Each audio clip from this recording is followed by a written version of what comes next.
Hello, friends. My name is Rahul, and I am a registered pharmacist. I have with me Dr. Jay Bhagwan. He is a BMS doctor and a नाड़ी परीक्षा expert. हम दोनों ने various topics पर discussion किया है, Ayurveda, allopathy, gym, yoga, nutrition के ऊपर। मैंने सुना आजकल आप जिम कर रहे हैं। तो लेट्स स्टार्ट द हाँ वीडियो जिम फ्रेंड्स। कर रहे हैं। I hope you gym like में दिस आप क्या क्या वीडियो। कर रहे हैं? Thank you. Let's start the video. Gym में देखो, मेन पर्पस तो है कि अपने मसल्स मसल्स को, मतलब मसल मास है बॉडी में। देखो मसल्स बहुत इंपॉर्टेंट होते हैं ना। बात करें इससे थोड़ी बात कर रहा हूँ। मैं और मसल्स बहुत इंपॉर्टेंट होते हैं बॉडी में। मतलब कि ओवरऑल ओवरऑल हेल्थ के लिए, लॉन्जिविटी के लिए, डेली काम करने के लिए मसल्स इंपॉर्टेंट होते हैं। तो जिम में जाने का मकसद ये है कि अपने मसल मास को प्रिजर्व करना है और उसको बढ़ाना है। तो अभी मैं तो 40 अराउंड 40 ईयर्स का हो रहा हूँ। तो 40s का जब है तो आप एक पीरियड ऑफ टाइम क्या होता है, हमारा मसल्स डीजेनरेट करते हैं।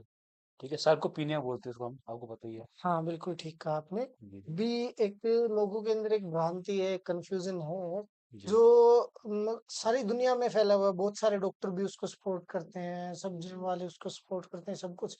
वो कहते हैं कि प्रोटीन के लिए अंडा बहुत जरूरी चीज है। प्रोटीन के लिए अंडा, अ, लेकिन जी, देखो, मैं पहले सोर्स एक ऑफ बार प्रोटीन तो है। Source no of no. Protein है, लेकिन मेरा मानना ये है कि अंडा उतना भी जरूरी नहीं है जितना लोगों ने इसको हाइप किया हुआ है। हाइप किया हुआ है ना? है। जी। क्योंकि देखो, प्रोटीन के सोर्स बहुत सारे हैं, हम्म लेकिन हमारी बॉडी को जरूरत कितने प्रोटीन की है। जी जी ठीक जी है। जी। देखिए, आज तक मेरे परिवार की मैं बता रहा हूँ। मेरे जो चाचा जी हैं, सगे चाचा जी हैं, वो भी पहलवान रहे हैं, उन्होंने पहलवानी की है। जी जी। कबड्डी कुश्ती के बहुत बड़े प्लेयर, मतलब बड़े तो नहीं कहूंगा, लेकिन हम्म बहुत अच्छे प्लेयर रहे हैं अपने टाइम पे। हम्म हम्म, बहुत खेला उन्होंने, उनका मसल मास बहुत अच्छा था। उन्होंने जीवन में कभी भी ना तो कोई नॉनवेज खाया, ना अंडा खाया। जी बस घी, दूध और दही, इन सब चीजों से जी जी उनको जी। काफी अच्छा प्रोटीन मिला था। तो मेरा मानना यही है कि हमें बहुत ज्यादा प्रोटीन की जरूरत नहीं है कि भाई हमें अंडा खाना है, मांस खाना है। जी तो मैं कभी भी इस चीज के फेवर में नहीं रहा हूँ। तो जी क्या आप लोगों को बता सकते हैं कि एक्सरसाइज करके और सिर्फ घरेलू हेल्दी डाइट लेके, पनीर वगैरह खा के, जी। कि 40 की एज में भी हम आप मसल गेन कर सकते हैं, या आप स्ट्रेंथ बॉडी में गेन कर सकते हैं, वेट लॉस किया जा सकता है, जी, ऐसा कुछ? इस क्वेश्चन का सबसे बेस्ट आंसर तो ये है कि जो आजकल सबसे जो ट्रेंडिंग में है ना, जो जो लोग खाते हैं उनका अलग आर्ग्यूमेंट है। जो लोग नहीं खाते उनका अब इसको अब मैं एज अ चॉइस बोल सकता हूँ। ठीक है, चॉइस। अब क्वेश्चन ये है कि जो अंडा नहीं खाना चाहते, मीट नहीं खाना चाहते, because of could be any reason. ठीक है, तो क्या वो मसल बिल्ड कर सकते हैं? क्या उनके पास सोर्स ऑफ प्रोटीन है? The answer is yes. कौन सा सबसे जो फेमस, जो हम प्रोटीन डेली डेली जो हम सुनते हैं, दैट इज वे प्रोटीन। तो वे प्रोटीन कहाँ से आता है? सोर्स ऑफ मिल्क से है वो, है हम्म। ना। ठीक है, प्लांट सोर्स भी हो प्लांट सकता है। सोर्स भी हो सकता है, मिल्क सोर्स है। तो फिर आप अपना डाइट पनीर के थ्रू, मिल्क के थ्रू, दही के थ्रू, अलग सोर्सेज के थ्रू आप प्रोटीन कर सकते हो। एक नॉर्मल हेल्दी लाइफस्टाइल को मेंटेन करने के लिए बॉडी, हम जो एक देखते हैं कि एक प्रोफेशनल बॉडी बिल्डर्स होते हैं, बहुत से कुछ एनहेंसिंग या स्टिमुलेटिंग ड्रग्स लेते क्रेटिन हैं, वगैरह लेते हैं ड्रग्स वगैरह उसमें। लेते हैं, उन सब की जरूरत नहीं है। अच्छा, आपकी फार्मेसी है, आपके पास बहुत सारी मेडिसिन रहती हैं, जी अलग अलग तरह की दवाइयां मैं देख पा रहा हूँ। श्री श्री तत्वा गुरुदेव श्री रविशंकर जी की कुछ दवाइयां भी आपने रखी है। जी तो आपके पास कोई ऐसी दवाई, ऐसा केमिकल है जो शरीर की ताकत बढ़ाने में इस्तेमाल होता हो? जी। आयुर्वेदिक, आप भी डॉक्टर, आप भी डॉक्टर है, आयुर्वेदिक डॉक्टर है, आप बहुत भली भांति जानते हैं अगर मुझसे आप अच्छा। तो आप एलोपैथिक में आप जी बता दीजिए, जी आयुर्वेद में नहीं, मैं बता दूंगा आपको। नहीं, आयुर्वेद में भी है, एलोपैथिक में देखो। जैसे हम एलोपैथिक में तो एनाबॉलिक्स होते हैं ना। एनाबॉलिक मतलब कि जो चीज एनाबॉलिज्म कैटाबॉलिज्म हमको पता है। मेटाबॉलिज्म होता है, दो प्रकार के होते हैं, एनाबॉलिज्म और कैटाबॉलिज्म ना। एनाबॉलिज्म की जो सब्सटेंसेस हमारे बॉडी में मसल्स या टिश्यूज की सिंथेसिस करते हैं। ठीक है, कुछ प्रोसेस होते हैं जो कि हमारे टिश्यू टिश्यू को ब्रेक डाउन करते हैं, उसको हम कैटाबॉलिक बोलते हैं ना, कैटाबॉलिज्म बोलते हैं ना। तो मसल्स बिल्ड करना है, तो उसको एनाबॉलिक प्रोसेस में जाएगा ना, तो ऐसा ऐसे सब्सटेंसेस जो आपके मसल्स बिल्डिंग में हेल्प करते हैं।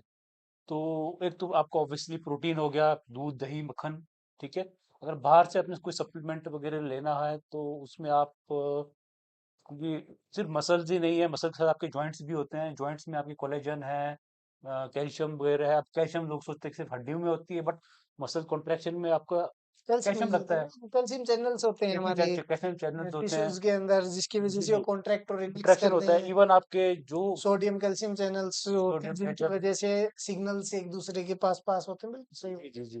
तो इस सब में मसल्स के साथ साथ हमारा दिमाग भी जरूरी है, क्योंकि ये न्यूरो मस्कुलर कोऑर्डिनेशन होता है, आपको मालूम ही है। जी तो जी बिल्कुल मसल्स सही। को स्ट्रेंथ करने के बजाय हमारे ऐसे भी चीजें हैं जो कि हमारे दिमाग को भी, नर्वस सिस्टम को भी वो रखे ना।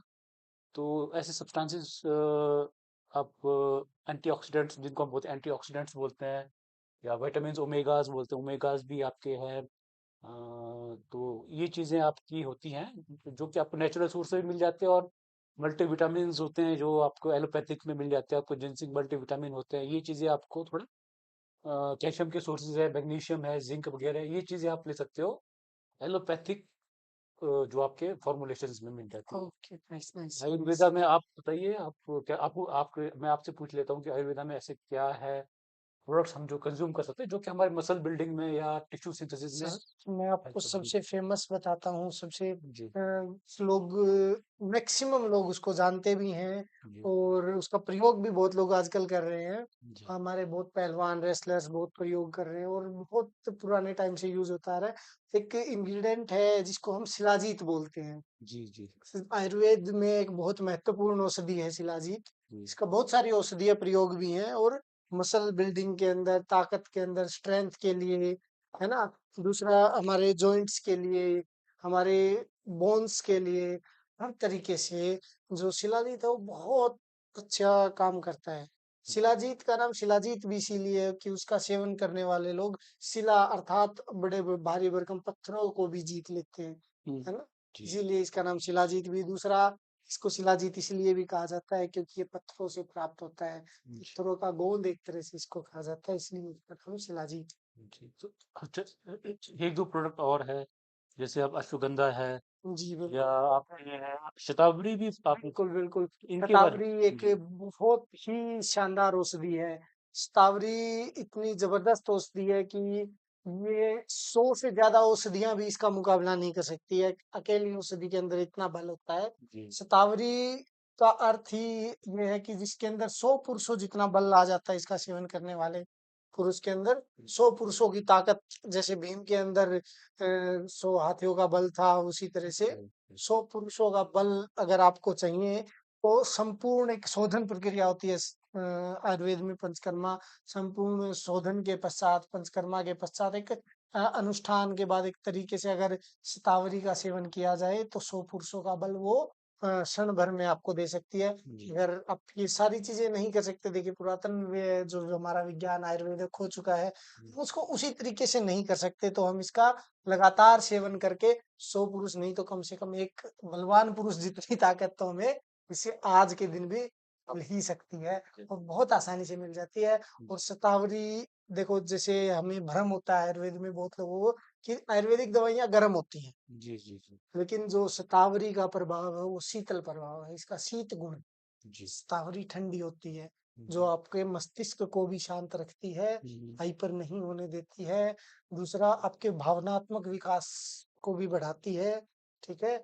और शरीर को ताकत भी देती है, साथ में स्टेमिना भी बूस्ट करती है, मसल्स को भी पंप देती है। एक शतावरी के हजारों लाखों फायदे हैं, मैं क्या क्या गिनवाऊं, गिनवाने बैठा तो शाम हो जाएगी। जी। तो ये हमारे पास सोर्सेज है, वेरियस सोर्सेज हैं। सर बिल्कुल एक स्वर्ण स्वर्ण की तरह, एक गोल्ड की तरह इसको हम देख सकते हैं। हो सकते हैं। जैसे धातुओं में सोना होता है, इसी तरह औषधियों में स्थावरी है। ये सिर्फ मेल्स के लिए नहीं, फीमेल्स के लिए भी एक अमृत का काम करती है। हार्मोनल बैलेंस में इसका बहुत अच्छा प्रयोग होता है। जो लैक्टेटिंग मदर्स होती हैं उनमें लैक्टेशन के लिए इससे बेस्ट औषधि नहीं है। जी सब बहुत गुणकारी औषधि है ये शतावरी। तो हमारे आपके जो प्रश्न जो इनिशियल हमने स्टार्ट किया था कि क्या एग जरूरी है, तो बिल्कुल भी कंपलसरी नहीं। हाँ, एक कच्चा सोर्स है, आप लेना चाहते तो हम मना नहीं कर सकते, भाई आपकी इच्छा है। हम मना करते नहीं हैं, करते नहीं है। लेकिन मैं मैं देखिए जी ये सर मना नहीं करते हैं, लेकिन मैं पर्सनली लोगों से विनती करता हूँ, रिक्वेस्ट करता हूँ कि प्लीज आप जो भी एग लेते हैं या डेली रूटीन में कंज्यूम करते हैं उसको ना करें। वो बहुत हेल्दी सोर्स नहीं है, बहुत हेल्दी नहीं है आप लोगों के लिए। मांस खाना और अंडे खाना ये हमारी सभ्यता का, हमारे आयुर्वेद का हिस्सा कभी से नहीं रहा है। तो इसको हम्म, छोड़े, शाकाहारी रहें और अपने आप को तनाव मुक्त रखें। हम्म। ये मेरा आप सबसे निवेदन। तो एक क्वेश्चन है, आजकल आप आप यूट्यूब में एक चीज, एक क्वेश्चन और भी जैसे है कि जो वीट है और राइस है, जैसे हम जो आजकल जो प्रॉब्लम है, खास करके डायबिटिक प्रॉब्लम है, जी, जी। डायबिटीज की प्रॉब्लम है, ओबिसिटी की प्रॉब्लम है, तो उसमें जो हम बोलते हैं कि वन ऑफ द फैक्टर्स जो है कि जो वीट, मॉडर्न वीट जो है और जो राइस है, तो ये एक मेजर कॉज है आपके डायबिटिक उसके ना जी। देखिए इसको कोज नहीं कह सकते, ये बेसिकली डायबिटीज के जो स्पाइक्स जाते हैं उनको बढ़ाने के लिए, मतलब उनके अंदर का ये कह सकते हैं कि उनमें एक बहुत मेन रोल प्ले करते हैं। हम्म, जो डायबिटीज होने के बाद स्पाइक्स आते हैं हम्म। उसके लिए। तो ऐसे बहुत सारे लोग हैं जो जी जी, रेगुलर बेसिस पे खा रहे तो हैं लेकिन उनको डायबिटीज नहीं है, तो इसको कोज की तरह नहीं देख सकते। हाँ, लेकिन जिसको डायबिटीज हो गई है हो गई है। वो इन चीजों को थोड़ा सा कम रखे, क्योंकि इनसे स्पाइक, जो ग्लूकोज स्पाइक है, एकदम से बढ़ता बहुत ज्यादा है, जी जी तो उसको कंट्रोल करना थोड़ा सा मुश्किल रहता जी। इसी के साथ एक क्वेश्चन आता है आपका फूड पिरामिड के ऊपर ना जी। फूड है। जी, जी। पिरामिड है, हमको जो फूड पिरामिड जो नॉर्मली जो हमने जो पढ़ा है, जो कॉलेजेस में पढ़ाते हैं, साइंस में पढ़ाते हैं कि सबसे पहले आपको पीरियड में सबके बॉटम में आपको कार्ब्स बोलते हैं, सब 70% आपका सोर्स कार्ब्स होना चाहिए। फिर आप बोलते हैं प्रोटीन्स होना चाहिए, और फिर आपके विटामिन, फैट्स, फैट्स को सबसे कम बोलते हैं। अब जो आदमी डायबिटीज का पेशेंट है, ठीक है, तो उसको तो अगर हम कार्ब्स देंगे तो ऑलरेडी वो शुगर उसके ब्लड में ज्यादा है, ठीक है, तो उसको हम अगर कार्ब्स देंगे तो फिर तो उसका शुगर बढ़ जाएगा। नहीं, देखिए एक चीज मैं बताता हूँ, आयुर्वेद ये कहता है कि आप अपनी अग्नि को अच्छा रखें। जी जब जठराग्नि आपकी अच्छी रहेगी, जी पाचन आपका अच्छा रहेगा, तो आप पचा सकते हैं।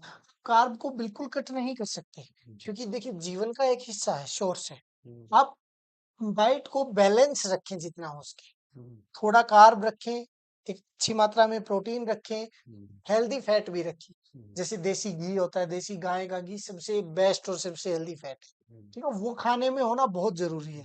जैसे आप रोटी के ऊपर लगा के खाते हैं, हम्म, तो रोटी के ग्लाइसेमिक इंडेक्स को काफी कम कर देता है कम, जो हमारा घी है वो। जी ठीक जी। है, जब भी आप चावल खा रहे हैं, चावल बहुत ज्यादा ड्राई होता है, बॉडी के अंदर ड्राइनेस लेके आता है। आयुर्वेद की नजर से देखें, कहा जाए तो वायु को बहुत बढ़ा देता है, जिसके कारण जब वायु बढ़ती है तो मधुमेह बढ़ती है, क्योंकि वायु का ये एक प्रकार है मधुमेह। जी जैसे प्रमेय के भेद होते हैं, तो वायु के कारण होने वाले भेदों में से एक है मधुमेह, जी जी है ना, जो मधुमेह को बढ़ा देता है वायु बढ़ने के कारण। उसमें घी डालेंगे तो फिर उससे स्पाइक, जो ग्लूकोज स्पाइक आते हैं, वो कम हो जाएंगे। जी जी। एक फैक्टर और भी है, पिरामिड, कहने का मतलब कि जो पिरामिड है ना, जो जिसको हम कार्ब्स को सबसे ज्यादा बोलते हैं, फिर सेकंड नंबर पर आपके प्रोटीन्स आते हैं, फैट्स को कम। अगर इसको हम उल्टा कर दें तो हाई फैट रखें, सबसे फैट्स मतलब जो हेल्दी नहीं, फैट्स नहीं, दें। बिल्कुल उल्टा नहीं किया जा सकता, लेकिन मैं इसलिए पूछ रहा हूँ क्योंकि ये कॉन्सेप्ट आजकल आ रहा है कि क्या कर रहे हैं बोल, क्योंकि पुराने जमाने में भी लोग पहले क्या करते, फैट्स ज्यादा खाते थे, फैट्स, हेल्दी फैट्स खाएंगे, प्रोटीन्स खाएंगे, कार्ब्स को कम खाते थे, क्योंकि फिर इससे एक चीज और बोलते हैं जो हम सेटाइडी बोलते हैं, सेटाइडी हम्म। हॉर्मोन्स होते हैं जो कि हमारे को भूख, जब खाना खाते हैं तो पेट भरने का जो संकेत देती है ना, कि पेट भर बिल्कुल गया। सही कहा। अगर हम खास करके जो कार्ब्स, सिंपल कार्ब्स खाते हैं, तो जो सेटाइडी हार्मोन है वो थोड़ा लेट किक इन करता है, तो बिल्कुल, ओवर ईटिंग का इश्यू वही होता है। वही चीज जी, मैं आपको बता रहा हूँ, वही मैंने आपको कहा। जब आप घी डाल देते हैं तो स्पाइक्स कम जाते हैं, कम जाते हैं। क्योंकि आपने उसके साथ फैट को इन्वॉल्व किया है। जी है ना। उसी तरह से मैं आप कह रहा हूँ कि पिरामिड को एकदम उल्टा ही कर दें। जी ठीक है, चीजों को बिल्कुल उल्टा कर देना भी सॉल्यूशन नहीं है। जी ठीक है, अगर बिल्कुल मूल में देखा जाएगी, हम्म, तो जो हमारे एंशिएंट टाइम से चली आ रही है, हम मतलब हर आदमी एक बैलेंस्ड तरीके से डाइट लेता है। जी ठीक है, ऋतु के अनुसार हमारे भोजन बदल जाते थे, ऋतु के अनुसार हमारे त्योहार, उनको मनाने का तरीका, उनमें बनने वाली मिठाइयाँ, उनमें बनने वाले पकवान बदल जाते थे, है ना? जी भी हम सर्दियाँ आती हैं, सर्दियों में आने वाले त्योहारों में हम सभी घी के व्यंजन खाते हैं, खूब घी खाते हैं। जी लेकिन वर्षा ऋतु में आने वाले त्योहारों में हम खूब तेल से बनी हुई चीजें खाते जी जी हैं। ठीक है, ये किस लिए है? जी ये जो हमारी ऋतुओं के अनुसार भोजन बताए हैं आचार्यों ने, उसी के अनुसार ये सब चीजें हैं, जी जी है ना? तो ये बैलेंस्ड है, इसमें हमारे फैट का भी एक प्रॉपर प्रोपोर्शन रहना चाहिए खाने में, थोड़ा सा कार्ब भी रहना चाहिए, फाइबर रहना चाहिए बहुत मात्रा में। जैसे पहले लोग फाइबर बहुत लेते थे खाने में, है ना? जी पहले जो गेहूं का आटा होता था उसमें भी खूब फाइबर होता था। जी जी आजकल तो मैदा आ रहा है हर चीज, जी जी जी है ना? जी उसमें तो है ही कार्ब, उसमें तो फाइबर का नामो निशान खत्म कर जी जी देते हैं हम, जी जी जी है ना? तो जी जी तो एक इससे रिलेटेड और एक जस्ट फॉर द, क्योंकि ये जो मैं आपसे वो क्वेश्चन हम डिस्कस कर रहे हैं जो कि ऑलरेडी यूट्यूब वगैरह में हाँ, लोग बहुत खूब सी बिल्कुल चैनल सही से बात है। मतलब कि अपना जो कॉन्सेप्ट होता है, देखो एक कॉन्सेप्ट एक टाइम तक चलता है, फिर उसको चैलेंज किया जाता है बिल्कुल, बिल्कुल सही है बात ना। है। तो जो हमारा जो मैं भी एक बुक पढ़ रहा था, एक गुड कोलेस्ट्रॉल बैड कोलेस्ट्रॉल ऐसे कुछ एक बुक थी, वो मैं पढ़ रहा था। तो बोलते 1970s तक, ठीक है, तक जो डाइट था ना जो फॉलो होता था वो था high fat high protein diet होता था, कार्ब्स कम फॉलो होता था। जब से बोलते हैं 1970s के बाद, जब से ये फूड इंडस्ट्री आई है, ये जो हमारे को पैकेजिंग फूड मिलते हैं, जो चिप्स है, जो कि क्या है, सिंपल कार्ब्स ही है, बिल्कुल, बिल्कुल सही ठीक है। बात है। तो क्योंकि क्या है इनको, क्योंकि बोलते हैं एक जितने भी रिसर्चेज होते हैं वर्ल्ड वाइड, ये आपके इंडस्ट्रीज के द्वारा फंडेड होते हैं, एक इनके पीछे एक पॉलिटिकल मोटिव होता है, एक इकोनॉमिक मोटिव भी होता है। तो मैंने उस बुक में पढ़ा था, नाम बुक का मैं अभी एक्चुअली पता नहीं, बट उसमें जो कंटेंट जो मैंने स्टडी किया उसके हिसाब से क्या किया इन्होंने कि इनको फंड किया गया, और जो फूड पिरामिड जो हम पढ़ते जो हम देखते हैं ना, जिसमें उसको कि बिल्कुल उल्टा किया गया नहीं है नहीं जैसे कि उसको आप उसको जो हम जो करंट जो पढ़ रहे हैं जिसमें कि कार्ब्स को सब बोलते हैं कि सबसे ज्यादा कार्ब्स खाओ, 70% कार्ब्स होना चाहिए, फिर फैट्स कम। और ये जो और जब से ये फूड पिरामिड आया है ना जी, तब से बोलते हैं डायबिटिक के जो है पेशेंट्स इंक्रीज हुए हैं, बीपी के पेशेंट, क्योंकि सारे एक दूसरे को इन्फ्लुएंस करता है ना, बीपी हार्ट बिल्कुल, बिल्कुल आपकी एक बात बिल्कुल सही है। इंटरकनेक्टेड कनेक्टेड है। बिल्कुल आपकी बात तो अब सही है। इस कॉन्सेप्ट को कोई लोग चैलेंज कर रहे हैं, इस कॉन्सेप्ट को, क्योंकि ये बोलते हैं कि this concept was a false concept जो कि फूड इंडस्ट्री के द्वारा डाला गया था, है ना। बिल्कुल सही बात है। जी देखिए, आपने जो भी बताया, जो भी पढ़ा वो बिल्कुल सही है। जी लेकिन जो मेरा मानना है वो मैं बता देता हूँ, जो मैंने पढ़ा है आयुर्वेद में, कि देखो सबसे इम्पोर्टेंट चीज़ क्या होती है? हम्म, या तो आप बहुत नेगेटिविटी में चले जाओ या बहुत पॉजिटिविटी में चला जाओ, दोनों चीज़ें ही हमारे लिए हार्मफुल होती हैं। जी सबसे बेस्ट चीज़ होती है हमें शून्य पे रुकना, जी है ना? हमारा सनातन धर्म भी यही कहता है कि हमें शून्य पे ठहरना है, शून्य ही हमारी प्रायोरिटी है। जी तो शून्य क्या है? शून्य का अर्थ है बैलेंस, पेमेंट, नेगेटिव और पॉजिटिव का बैलेंस। जी वही बात मैं खाने के कॉन्सेप्ट में कहना चाहूंगा कि एक पूरा बैलेंस जो है वो ही सबसे अच्छी चीज है। हम्म, आपके खाने में फैट्स भी हो, हम्म, प्रोटीन भी हो, जी जी कार्ब भी हो, जी जी यानी कि हर चीज हो। जैसे आयुर्वेद ने कहा है, जी जी आपका जो भोजन है जी एक रस नहीं होना चाहिए। जी ठीक है, यानी कि प्रतिदिन जी एक रस का भोजन नहीं करना चाहिए, जी अर्थात आपके खाने में जो 6 रस आयुर्वेद ने बताए हैं, मधुर, अम्ल, लवण, कटु, तिक्त, कसाय, सभी होने चाहिए, और बहुगुणी होना चाहिए। जी यानी कि उसके अंदर बहुत सारे गुण भी होने चाहिए। हम्म, ठीक है ना? बिना गुण वाला खाना नहीं खाना, यानी कि जिसमें सारे विटामिन और मिनरल सब खत्म हो गए हैं, इस तरह का खाना भी हमें बहुत लंबे टाइम तक लगातार नहीं खाना चाहिए। जी तीसरा कॉन्सेप्ट क्या कहता है आयुर्वेद का, कि बहुरंग, यानी कि कलर कलरफुल खाना होना चाहिए हम्म, आपको। थोड़ी हरी सब्जी भी हो, थोड़ी सी पीली हरी पीली दाल भी हो, ठीक है, थोड़ा लाल पीला टमाटर, हरा सलाद, तो इस तरह का भी खाने में हो, है ना? रोटियां हो, चकुंदर हो, यानी कि इस तरह कलरफुल खाना, हम्म, है ना? हरा, लाल, पीला, नारंगी, संतरी, कुछ भी हो सकता है ना? जी कोई भी कलर। वैसे ही जैसे एक रंग का भोजन रोजाना नहीं करना चाहिए, एक रस का भोजन रोजाना नहीं करना चाहिए, एक गुण का भोजन रोजाना नहीं करना चाहिए। बदलते मतलब हर चीज का मल्टीपल, हर चीज उसमें होनी चाहिए, यानी बैलेंस के साथ। जी वही बात मैं फिर से दोहराना चाहूंगा कि हमारी डाइट है वो बैलेंस्ड डाइट होनी चाहिए। जी जी। अब हम इसको इस ये तो एक नॉर्मल एक हेल्दी आदमी के लिए जो कि मतलब किसी हम्म। बीमारी से ग्रस्त नहीं है। तो जो मैंने जो अंडरस्टैंडिंग जो मेरी पर्सनल जो अंडरस्टैंडिंग ये रही है कि देखो जो हमारे बोलते हमारी बॉडी को ना बोलते हैं जो मेन सोर्स ऑफ फूड है दैट इज ग्लूकोज, जो फ्यूल है जी जी ग्लूकोज है, ठीक है। बट ग्लूकोज हमारे बॉडी ना अलग तरीके से ग्लूकोनियोजेनेसिस होती प्रोसेस होता है, उसके थ्रू भी बना लेता बना है। लेता है। हमें ये तो जरूरी नहीं कि हमें ग्लूकोज डायरेक्ट ही कंज्यूम करना है। मतलब कि वही मैं बोल रहा हूँ जी।